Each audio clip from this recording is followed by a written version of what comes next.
Welcome back to Motorsport Podcast. I am Kerry and this is Mike, and we are here to discuss the Chinese Grand Prix. So we are going to talk the sprint and then the main race. So the sprint took place on Saturday, March 22nd, with the main race taking place on Sunday, March 23rd, 2025.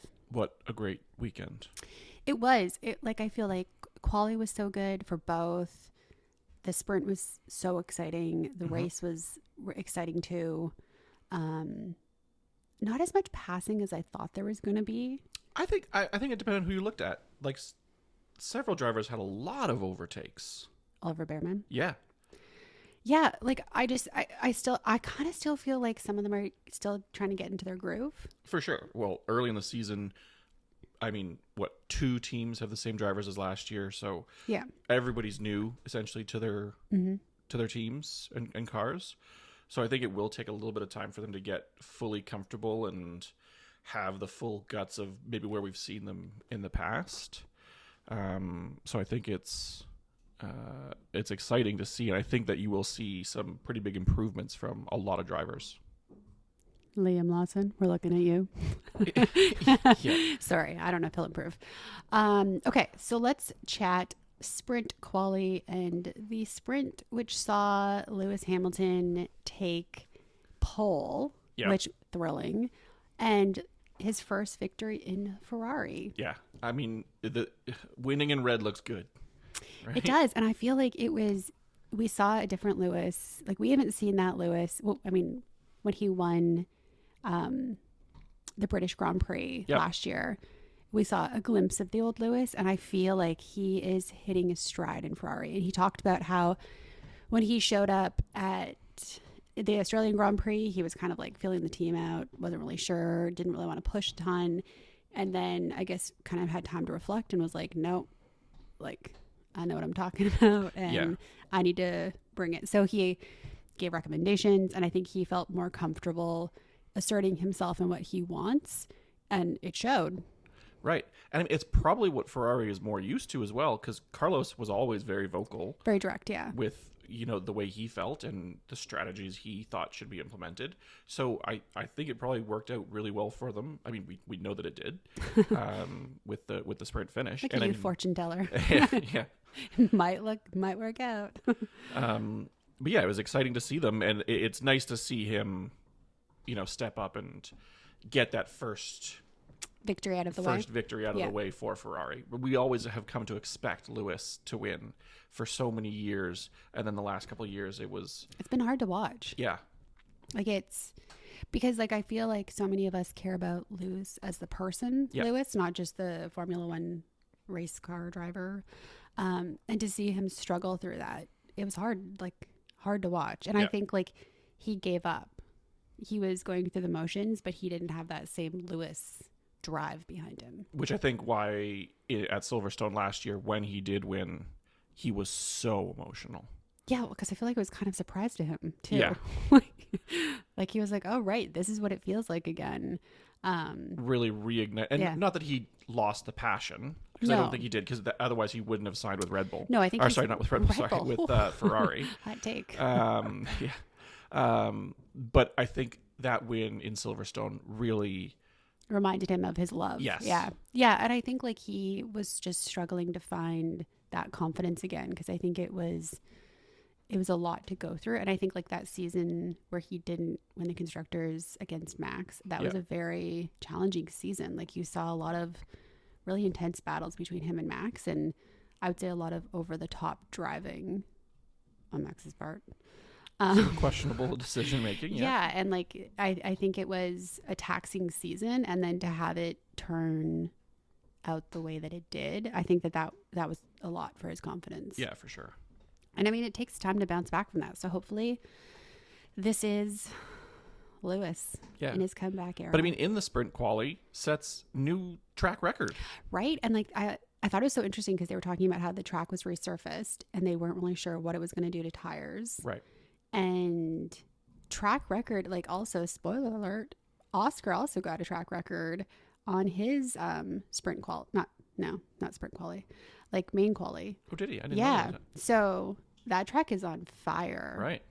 which interesting. It's such a weird track when they pan out. Like it's like someone who didn't know what they were doing designed that track, and they were like, we'll do this angle and we'll turn here and we'll circle in this way. Yeah, it's a very unique one. And I mean, Julian Palmer described it as a very, very weird track with the long straights and then the really long sweeping corners, like the loop-de-loops. Yeah, it's almost as if it has loop-de-loops. And I mean, with the resurfacing, as you said, they were expecting tire degradation to be really bad, which happened on the sprint. Yeah, and then didn't really seem to happen as much in the race. Yeah, so that was but I think there was a bit of I feel like the race day was cooler. They were talking about how it was overcast. They were possibly going to have rain. Right. So that probably played into it a little bit, but yeah, interesting. Okay, so let's talk. So we talked a little bit about qualifying. It was exciting. I think we all need to address the elephant in the room, which is Liam Lawson and his poor qualifying and poor performance the whole weekend. Significant time difference between him and Max in all of the qualifying sessions. Yeah, well, like, also too, like, you got passed by a Haas. Yeah. Like, although Haas seems like they've actually turned things around a little bit this year.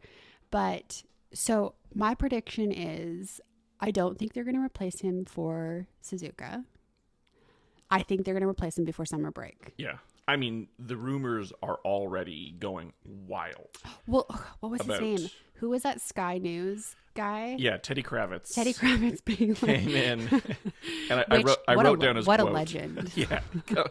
Interviewing Christian Horner says, "You didn't pay off Checo for this, did you? The point was to replace him with a quicker driver. Is Lawson just not that?" Yeah, but there's also rumors that it might not be Yuki. That would be devastating. I read a hot take today that they have reached out to Colapinto. Really? To see if, That would be exciting. I mean, Colapinto, he was fast. He was fast last year, right? Yep. He stepped in and he performed exceptionally well, more than I think they were expecting. And it was tough for him not to get a seat this year. Yeah. Yeah. And I think like, it'll be interesting to see. I'm not a huge Liam Lawson fan. I'm not even a fan a little bit. I don't want to see anybody fail though. Right. Like that's got to suck to get to he's been dreaming his entire life about this moment and then to bomb in the way that he is. Yeah. I mean, the curse of the second Red Bull seat with Max. Yeah, right. Right. It's been tough for everybody that has gone into it. I wonder if you're Daniel Ricciardo just sitting there being like, am I going to get a phone call? Right. Yeah. I feel like his ringer's on at this point, you know? But like, I mean, can you imagine maybe he would excel in that role again? Yeah. You know what? He has stepped in and, it wouldn't be out of the realm of possibility, I think. I don't know if you all can hear this, but we have got a puppy who is an aggressive chewer. Just chewing in the background. Yeah.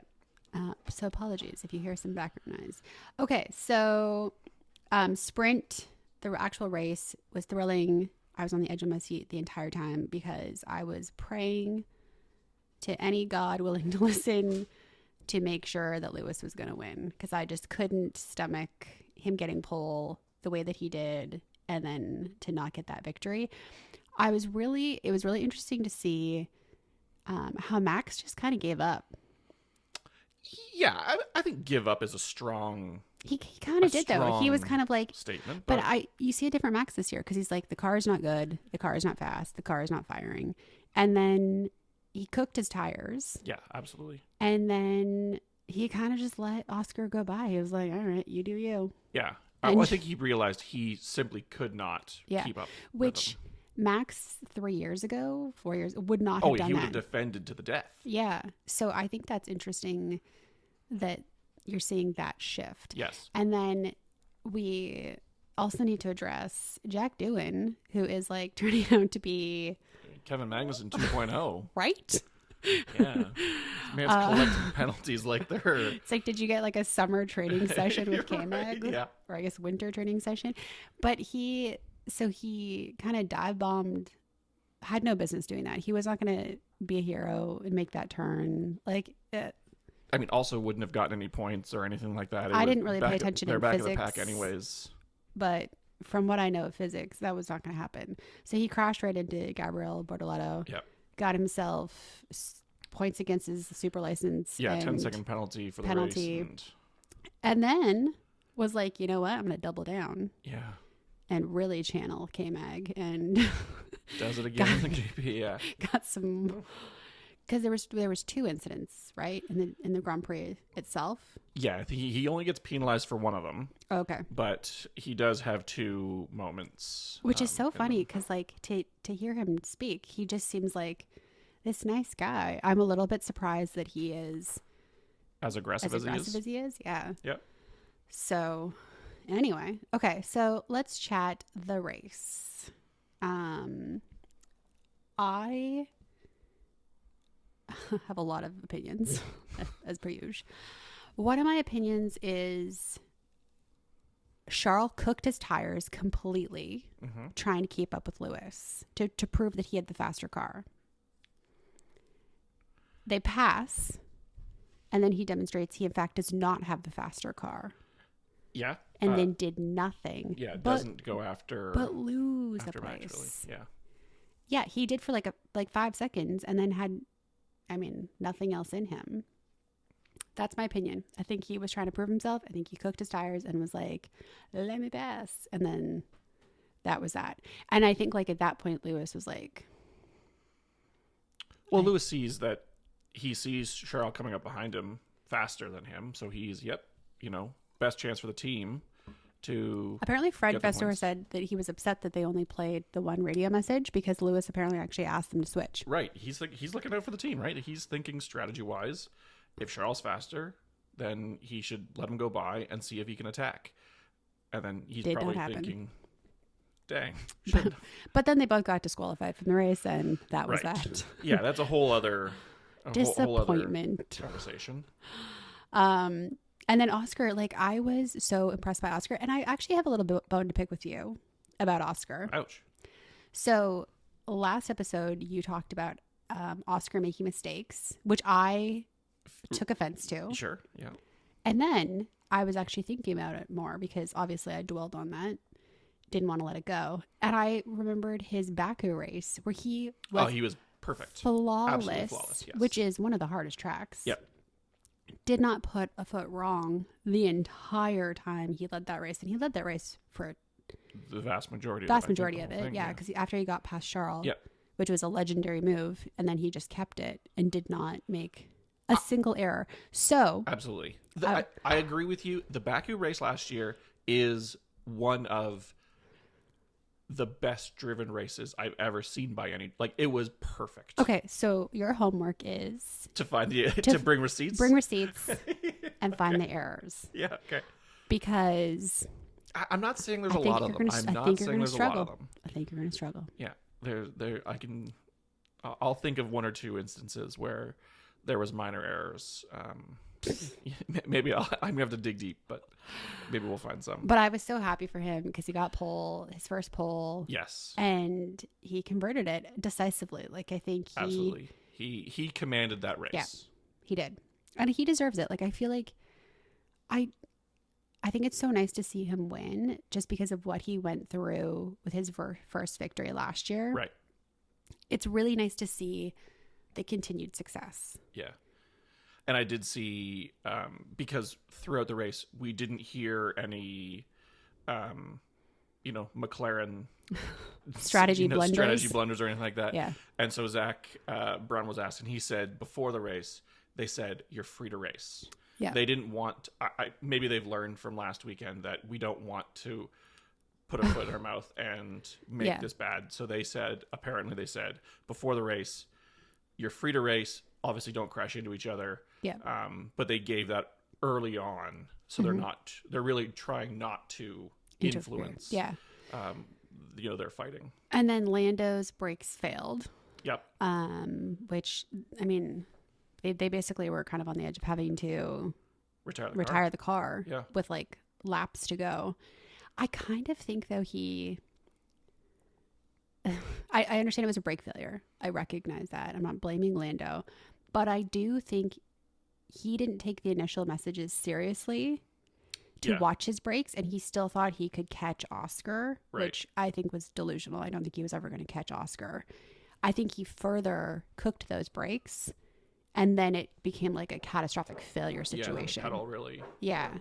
I think he realized too late, like, it's better to get second than to not finish this race. I think that there's still a lot of growing that needs to take place on the Lando front. Yep.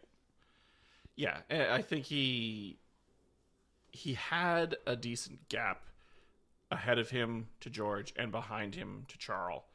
He could have just maintained that. Yeah, like they both, like the gap to George up front really grew, and Charles was getting close at the end. Charles was really close. I think at the because end, he had to 2.5 seconds behind. He basically had to decelerate the car completely. Yeah, which is kind of his own doing. And like, I don't want to put all of the blame on Lando, even though I think he needs to shoulder a bunch of that, because he could have cost himself that second place.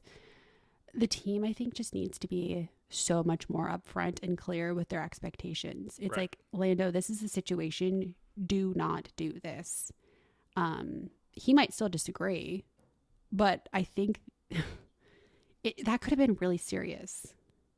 Well, yeah, especially after they watch Fernando retire the race with a brake failure.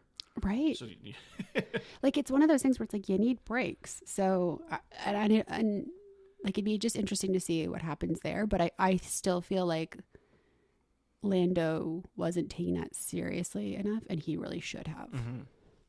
Yeah. Well, further in the race, we also see George finishing on the podium again. But like, kind of by surprise. Like, George, I don't think it was by surprise. I think it was. While he was not up with, Oscar, he was relatively close to Lando, and he has a big gap to Max behind him. Yeah, but I don't think the Mercedes is competing with. It's not on the McLaren. No, it really isn't. Like, no. It's just not as fast, and I think George knows that. So I think he is extremely happy with being smart, with a third, right? And just realizing that that's like his best effort. Yeah. And yeah, I guess so. Right. He knows that this track, I guess, didn't suit the Mercedes.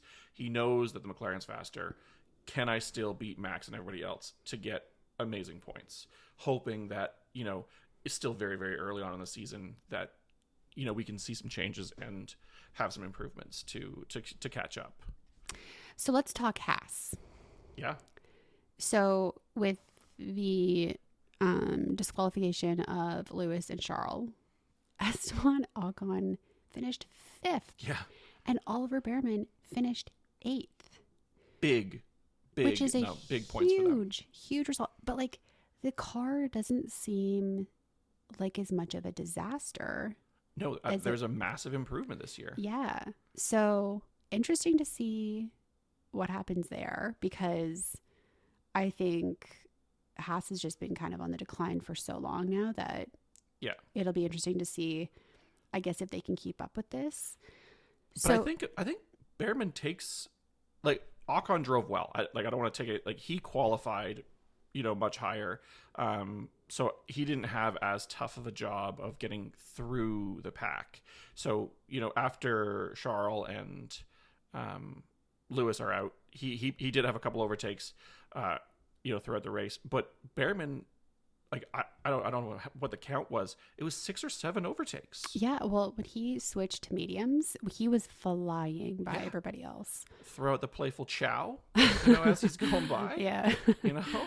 Yeah. I mean, he was fast. I think and it seems like him and Esteban are getting along. Yep. Which is nice to see. I'm excited to see that. So one of the things that we need to talk about too is the current constructor standings. Williams is above Ferrari. Well, okay, they're tied with the same amount of points, but they're sitting at 4th, which is crazy. So you've got McLaren, Mercedes, Red Bull, Williams, Ferrari, and then Haas. Haas is only 3 points behind Ferrari, which is insane. That's wild.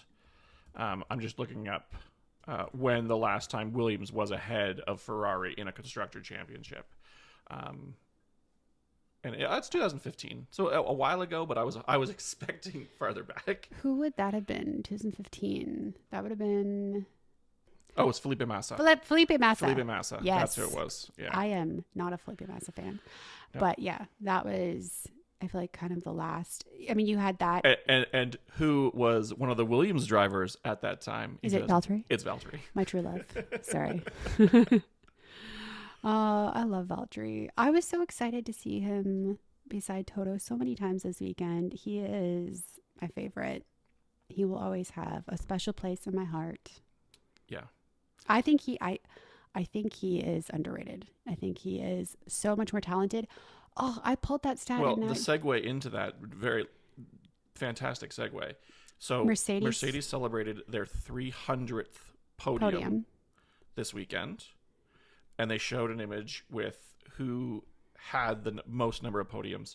It was Lewis with 153. Which tracks. We expect. Yeah. But the shocking thing, shouldn't say shocking. Not at all shocking. What I was surprised that Valtteri was second most. My heart exploded with joy when I saw that, because I was like, "Oh, Valtteri!" But who was third? And third, like Nico Rosberg. Yeah, which is so interesting because, like, obviously, he won a world champion. Yeah, he won a world championship, and so Valtteri had 58 podiums with Mercedes. Nico was what, 55? And Nico with 55. And I know Mercedes in the early years struggled. When they came in 2010, they had a tough ride for a few years. To put that into perspective, Michael Schumacher, who drove for Mercedes from 2010 to 2012, had one podium. Yeah.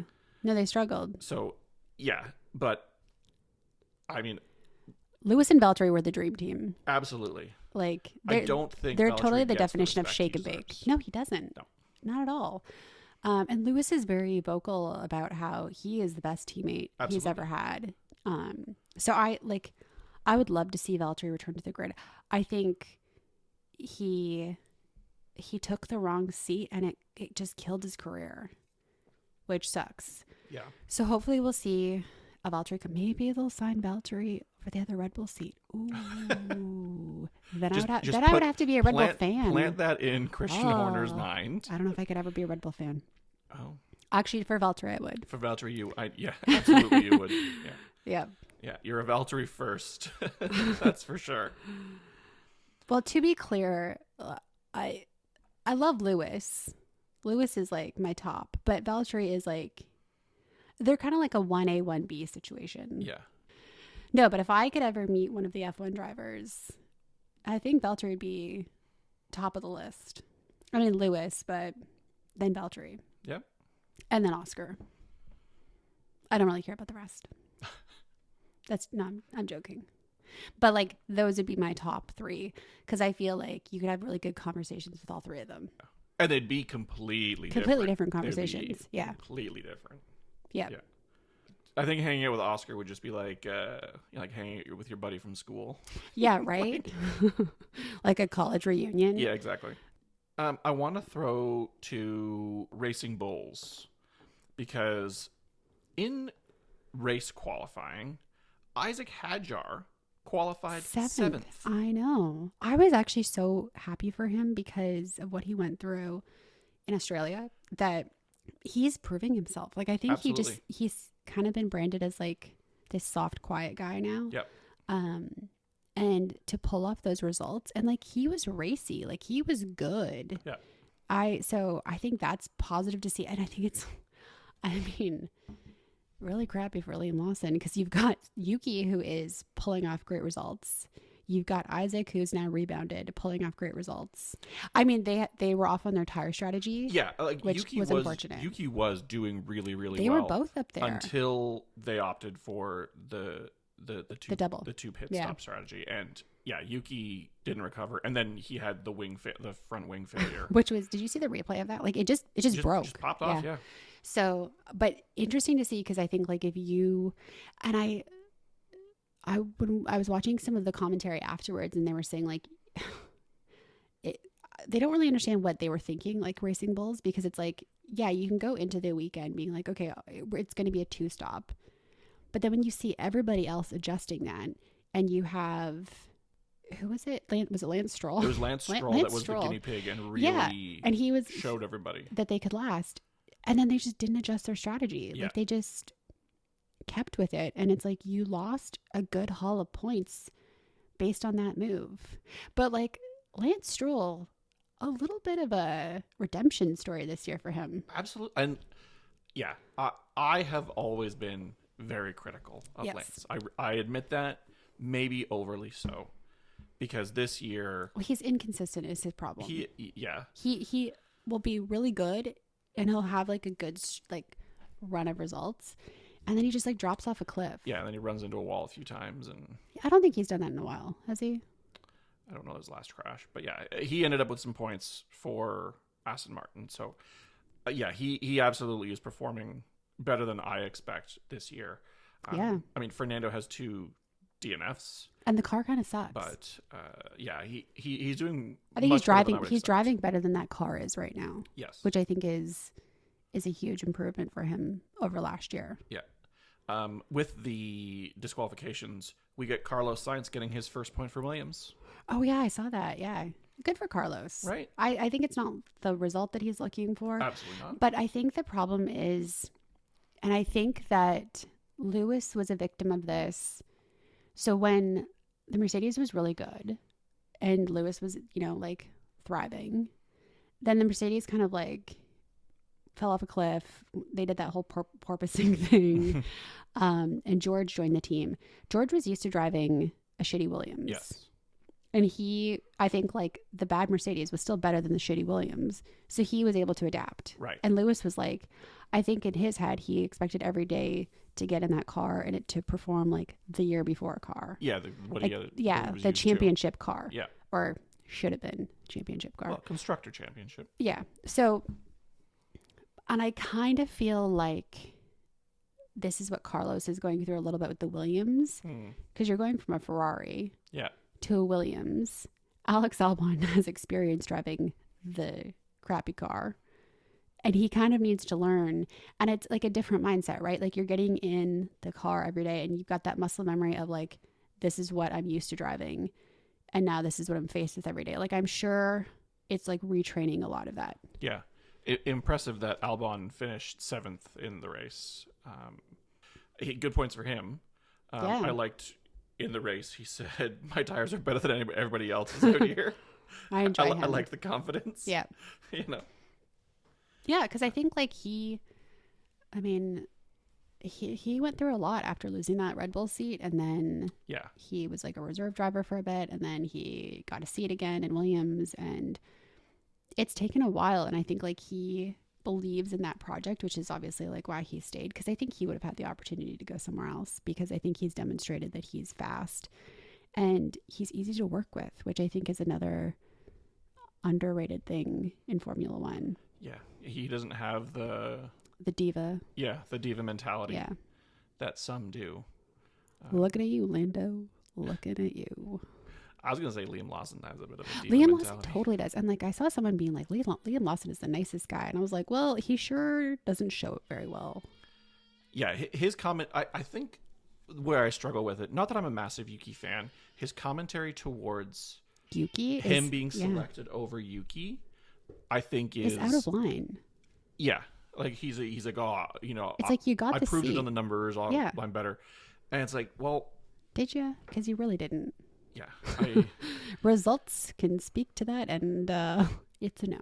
I just think it's kind of karma coming back at him now, where it's like, well, it's not working out. But did you see that clip of Alex Albon explaining how it's really hard to be the second Red Bull driver, right, and how Max, they start off the year kind of, a little bit more equal, and then Max likes a really overly sensitive car, and he kind of compared it to a computer mouse and how you can turn up the sensitivity on a computer mouse and like it'll dart across the screen, and that's how Max likes to drive, which I guess most of the grid does not. So, but his comment was specific that it was at the beginning of the year, they should be more even. Right. And then as the year goes on, that sensitivity ramps up. So I guess there's 2 points. Like, one is that kind of shame on you, Red Bull, for tweaking both cars to be the same so that to favor one driving style. Yeah. But then, okay, so it's the beginning of the year and you have an entire field separating both cars essentially. Yeah. How big is that gap going to get? Is he just going to crash every race? Yeah. We're just going to see flickers of him swerving off. And is it going to be like Nikita Mazepin where he's like 6 laps down? Oh, exactly. Yeah. Which I would totally be here for that. I don't think Red Bull would be. No, they definitely wouldn't be. Yeah. So it'll be interesting to see if, if he does get swapped out or if we see a dramatic improvement from him. I think he's going to have to be. One or the other is going to happen. Well, I don't think you're going to see a dramatic improvement. I think he doesn't have the sponsor money that Checo did. Yeah. So why keep him? But, I mean, as I said, there's rumors that he'll be replaced literally next race. Yeah, I don't know if that's the... I mean, unless... That reporting is already coming out. It has not been substantiated, really, but... I don't see that happening. I think that that's too severe of a Too move. early. Yeah. Because I don't think... Well, Yuki has had good results. I think Yuki's proven in the past to be like a bit unreliable. Bit of a wild card. Yeah. So I just think that they're going to kind of mull over that decision a little bit more before they pull the trigger. But I do think, like, unless he has like a complete turnaround, they're going to pull the trigger, I think, before summer break. Yeah. I mean, even De Vries got, 6 races before he was replaced. And he wasn't dead last. But De Vries was the Formula E champion. Exactly. Liam Lawson, what have you done? What have you done? Him out. Which is my specialty. Yeah. Yeah, I don't know. I just think that they're going to act faster from like a saving face perspective. I think what they went through with Checo dragged out probably longer than it should have. And I think they were really hoping that Liam would walk in and it'd be fine. And everybody would forget about Checo and those poor results. And that hasn't happened. And now they're just kind of the laughing stock of Formula One. If you didn't have Max, like... Yeah, well, I think that would be interesting to see is how, if you had a driver other than Max in the number 1 seat, where does that car actually perform right now? Right. Well, because I think Max is what's getting the result. It's a Max factor. It's not. It has nothing to do with the car being good at this point. I think the car was super fast. 2 years ago. 2 years ago, and like the beginning half of last year. Yeah. Quarter maybe. And then it kind of fell off, and it was really Max that got the performances. Absolutely. Yeah. Yeah, it would be interesting to see. I would love to see somebody else jump in that car and see where they would finish. Like if they just picked average people like you and I. I don't want to go that far. I don't think the performance would be there. I think I could win. Yeah. You have more confidence than I do in your driving ability. I would be like Kimi being like, I pressed all the buttons. Yeah, exactly. I pressed them all. Kimi Räikkönen. Sorry, Kimi Räikkönen, not Kimi Antonelli. Kimi Antonelli, I'm sure, is a lovely person, but he is not as funny as Kimi Räikkönen, who is a legend. Yeah, the gloves. Yeah. So I would be like Kimi Räikkönen without the talent. Except for I feel like I could do it. Not, yeah. I would love to see this. You've said in the past that you believe you would be able to beat Nicholas Latifi. Yeah, I totally could. Yeah. Or Nikita Mazepin. Oh, yeah, absolutely. Both of those, for sure. And I would love nothing more than to have one of them because I've never driven a race car. Challenge. Yes, exactly. Yeah. Just drive around in my mom SUV bed. Exactly, yeah. Yeah, drive around in the mom SUV and we'll see where you finish. Yeah, I still think I could. I like the confidence. Yeah. Yeah. So Nicholas Latifi. I think the confidence is half the battle. Right? Yeah. Delusional, but hey. Yeah. I'd give it a shot. Whether it's warranted or not, it's there. I feel like I could start better than Lando. So Latifi and Mazepin challenge extended. So, maybe we'll get a fellow Canadian or a Russian phone call soon. Yeah, have your people call my people. Yeah. We'll arrange it. One thing that I want to talk about is, so last week I asked the question, do you think any rookie will win this year? Did you see what Zach Brown said? That is exactly where I'm going with this. So Zach Brown, he made a statement that he thinks Kimi Antonelli is going to win this year. Yeah. I would love to know if he thinks it's also going to be Monza. I don't know when Monza is. It's coming up. Mm-hmm. No, it's not. It's not. Wow. we got some races in between. I think some stuff would have to happen. I don't know if it's going to be like he just qualifies the best and wins the race. Like, I don't think it's going to be like an Oscar China. Right. I think there would have to be some circumstances. I don't think it's going to be like a Gasly win or an Ocon win where Carnage up front, they take advantage of the... No, I think it'll be more than like a Gasly victory. Yep. Like somewhere in the middle. You know what I mean? Like where I think some stuff has had to happen. But I guess we have to see that car too, right? Like, because that car needs to improve. Yes. Yeah. More. Right now, it's not competitive with the McLaren is just too far out front. And yeah. Max. I mean, maybe a sprint victory, right? Yeah, could be. So I guess we'll see. I mean, Oscar's first win was a sprint. I don't think anybody else. I honestly don't. I just don't think. I feel like, poor Gabriel Bortoletto keeps getting knocked out by Doohan, and Doohan's playing bumper cars. Yeah. So no, I think really Kimi is your only. Yeah, he's definitely the best option. Shot. Like, unless you have one of those like monsoon rains where like somebody accidentally wins. Right. I would love it to be Isaac Hadjar. Or it would also be interesting to see a monsoon qualifying, like where Kevin Magnussen was the only one. Yeah. Okay, Mag. Ended up with yeah, that would be good. pole on the sprint. I would enjoy that. Yeah. So who would you pick if it's not Kimi? Who would you pick? I think based on current driving in the car, I'd have to go Isaac Hadjar. Yeah.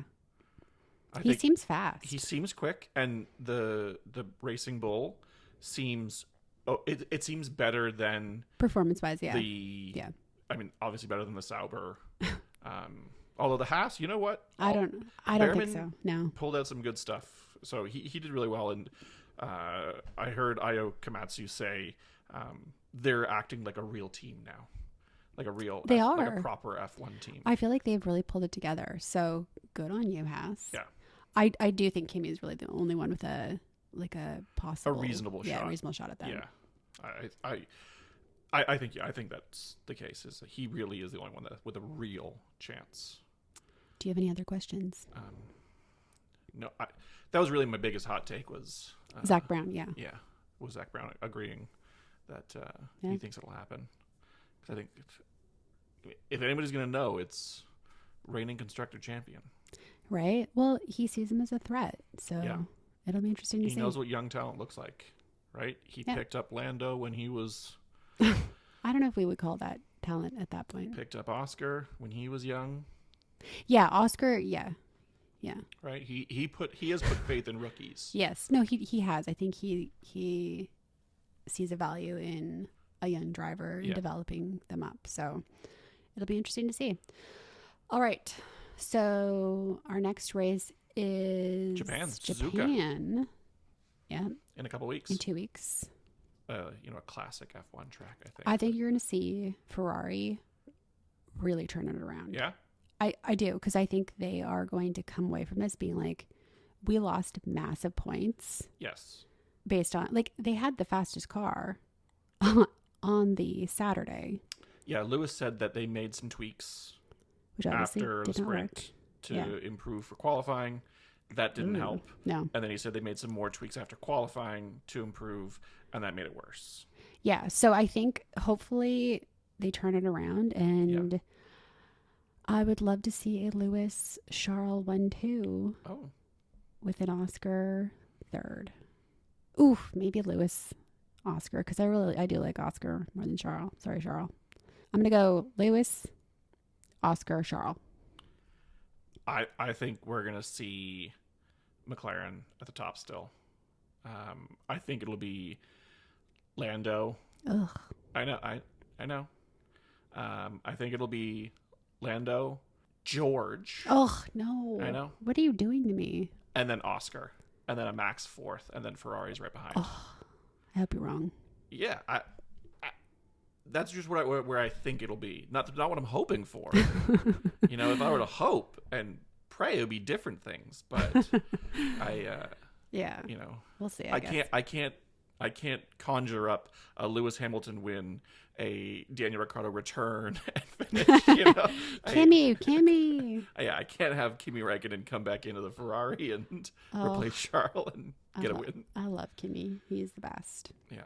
Okay, so we will be back actually with a special episode before the Suzuka Grand Prix, bringing you some historical F1 races. Yeah, so stay tuned. Others.